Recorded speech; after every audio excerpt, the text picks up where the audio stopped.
আজকে আমি নতুন একটা রেসিপি করব। এটা হচ্ছে লতির ঝোল করব। তার জন্য নিয়েছি এই যে বড় বড় দেখেছো আলু কেটে নিয়েছি, মাছের আলু যেরকম দেয় সেরকম সাইজের আলু কেটে নিয়েছি, নুন হলুদ মাখানো। আর মশলা কী কী দেবো সেটা দেখাই। আর এটা লতিটা সেদ্ধ করে নিয়েছি, আমি হালকা একদম সেদ্ধ করেছি।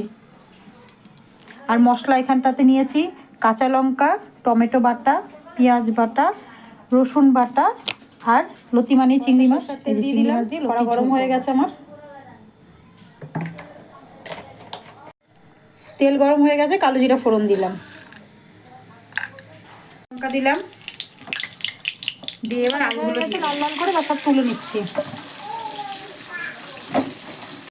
অল্প একটু হলুদ দিয়েছি, চিংড়ি মাছটা আবার লাল লাল করে ভেজে নেবো।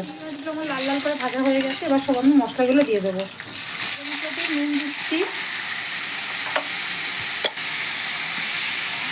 লঙ্কার গুঁড়ো যে যেমন ঝাল খাবে সেরকম আন্দাজে দেবে, হলুদ গুঁড়ো, ভালো করে কষাবো।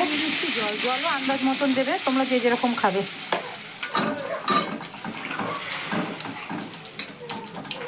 এবার ফুটতে দেবো শুধু।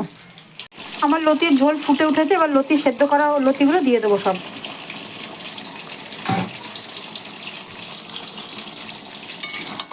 দিয়ে একটু নাড়িয়ে দিয়ে ঢাকা দিয়ে দেবো। আর দেখো আলুগুলো পুরো গোটা গোটা আছে, মাছগুলোও আর লতিটাও কোনো ভাঙেনি। যদি ভালো লাগে তোমরা একবার এইভাবে বানিয়ে খেও আর কমেন্ট করে জানিও কেমন খেলে।